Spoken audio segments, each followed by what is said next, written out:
extended outlook for the period Friday through Wednesday. No hazardous weather is expected at this time. The 6 a.m. area weather observation. In Houston, flare. Temperature 55, due chance of showers.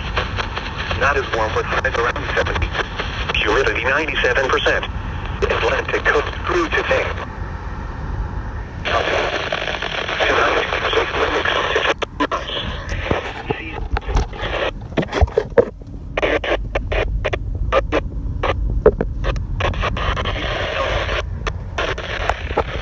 Saturday, time to 10.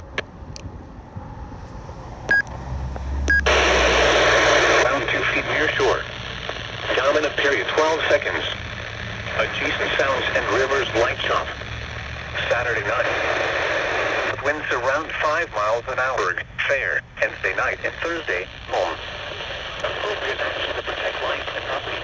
And high load 5 miles an hour.